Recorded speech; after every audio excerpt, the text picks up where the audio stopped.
Telugu Desam Janasena Bharatiya Janata party పైన పవిత్రమైన బాధ్యత పెట్టారు. అది దారి తప్పిన రాష్ట్రాన్ని సరైన దారిలో పెట్టేదానికి, ఉద్యోగాలు లేని రాష్ట్రంలో ఉద్యోగాలు కల్పించేదానికి, సంక్షేమ అభివృద్ధి రెండు జోడెద్దుల బండిలాగా తీసుకెళ్లేదానికి ఒక పవిత్రమైన బాధ్యత మాకు ఇచ్చారు. ఆ బాధ్యతను నెరవేర్చడానికి ఆర్నిసలు మేము అందరం కష్టపడతాం, కలిసిగట్టుగా పనిచేస్తాం.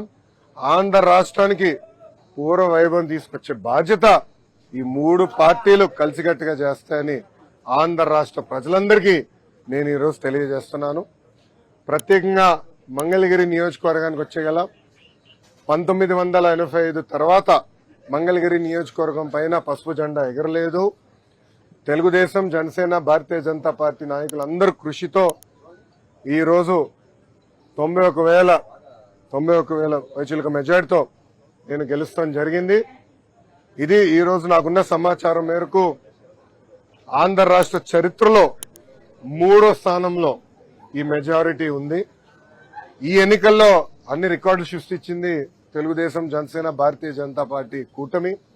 మొదటి స్థానంలో పల్లా శ్రీనివాస్ గారు, మా గాజువాక నాయకుడు, శాసనసభ్యుడు 95,000 మెజారిటీ గెలిచారనేది నాకు సమాచారం.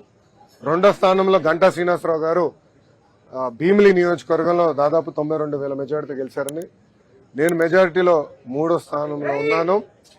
ఆనాడు చంద్రబాబు నాయుడు గారికి అన్నగా భావించే పవన్ అన్నకు కూడా హామీ ఇచ్చాను.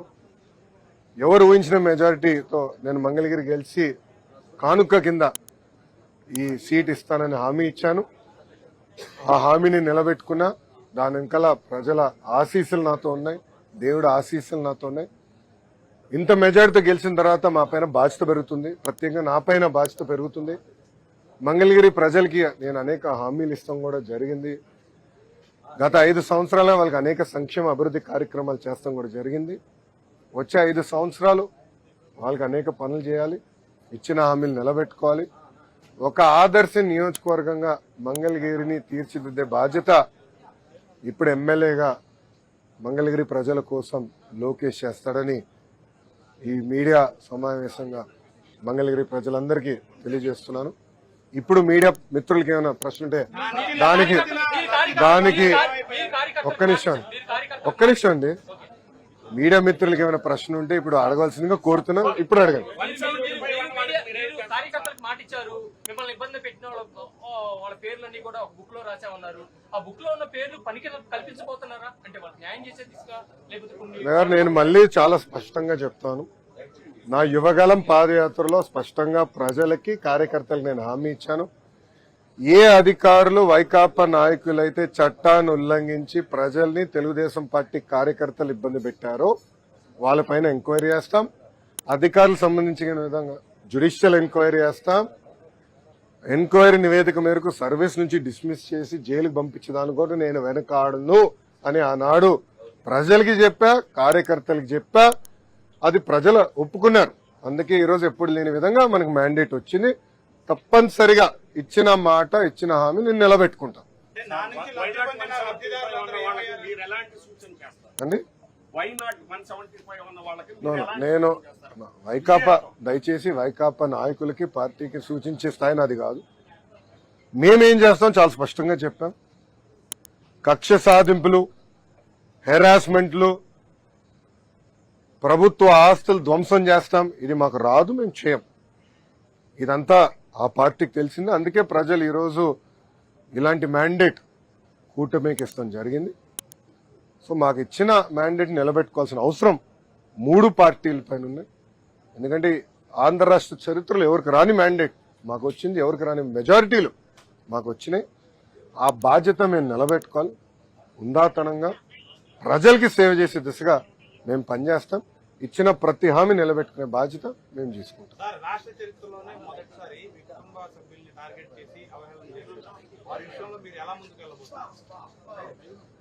ఇప్పుడు ఆనాడు శాసనసభ సాక్షిగా మా తల్లిని అవమానించారు.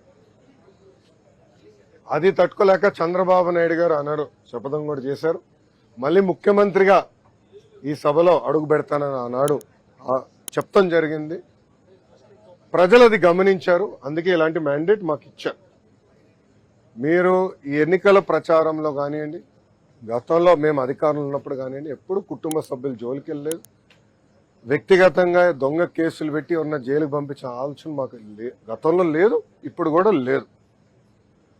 ఏమైనా తప్పులు చేస్తుంటే చట్టం చట్టాలు దాని పని చేసుకుంటూ వెళ్తాయి తప్ప మేము ఎక్కడ ప్రజల్ని ఇబ్బంది పెట్టాలనో వైకాపా నాయకుల పైన కక్ష సాధింపు చేయాలనేది మా ఆలోచన కానే కాదు.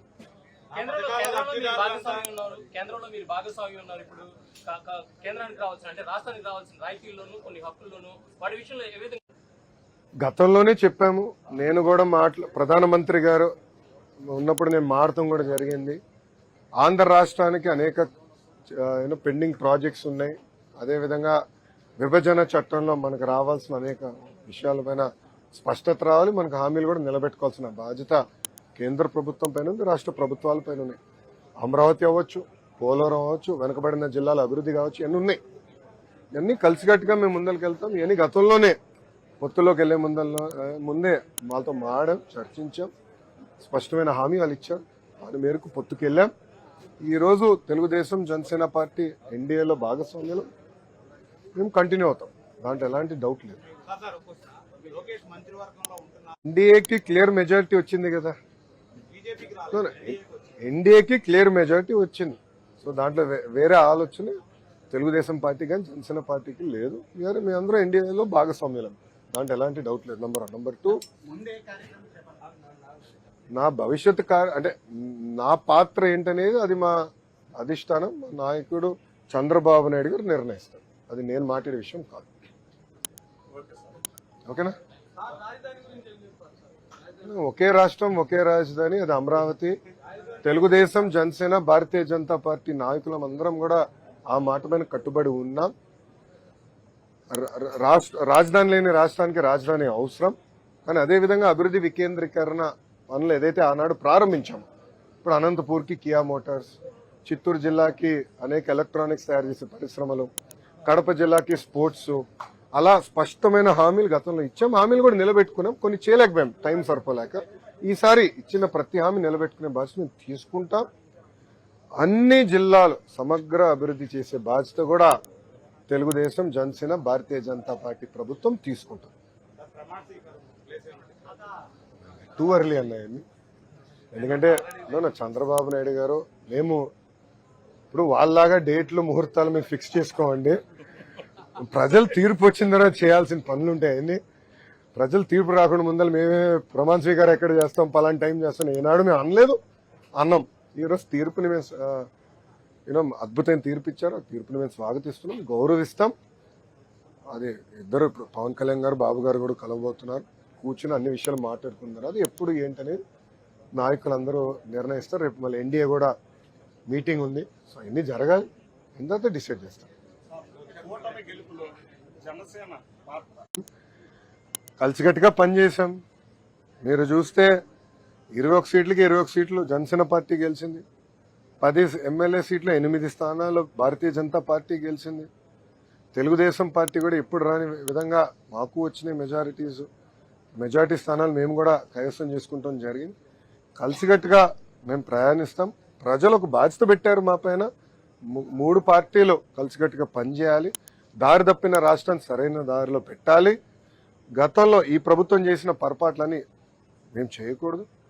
ఇసుక విధానంలో కానివ్వండి, మద్యం విధానంలో కానివ్వండి, రెవెన్యూ విధానంలో కానివ్వండి, అన్నీ పకడ్బందీగా మేము సంస్కరణలు తీసుకురావాలి. ప్రజలు ఏ ఆశయాలతో అయితే మమ్మల్ని గెలిపించారో అది నిలబెట్టుకోవాల్సిన బాధ్యత మా పైన. ఈ రోజే రిజల్ట్స్ వచ్చినాయి. మీరు చంద్రబాబు నాయుడు గారు కన్నా స్పీడ్ గా ఉన్నారు స్వామి. మొత్తం రిజల్ట్స్ రాని. ఇప్పుడు మంగళగిరి ఫర్ ఎగ్జాంపుల్ ఎన్ని బూత్లో నెగిటివ్ వచ్చింది, పాజిటివ్ వచ్చింది మేము డిస్కస్ చేస్తున్నాం. కనీసం ఒక 6 రోజులు మాకు సమయం ఇవ్వండి, కొంచెం సమీక్ష చేసుకుంటాం. దాని తర్వాత స్పందిస్తాం.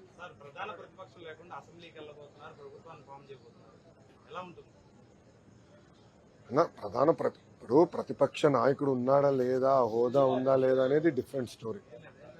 ప్రజలు ఒక పవిత్రమైన బాధ్యత మాకు ఇచ్చారు. దారి తప్పిన రాష్ట్రం సరైన దారిలో పెట్టారు.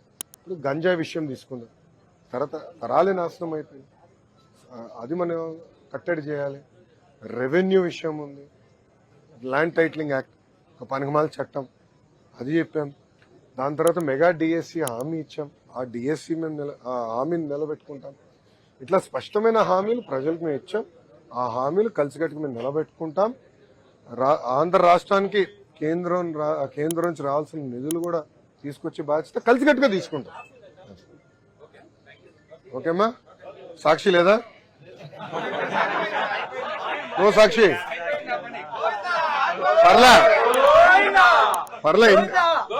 పర్లే ఎన్టీవీ మిత్రులు, టీవీ9 మిత్రులు కూడా వచ్చారులేండి. పర్లే మరో సాక్షి ఉన్నారులేండి. ఓకే గురుగారు, థ్యాంక్ యూ. ఉంటాను సార్. అందరు నమస్కారం.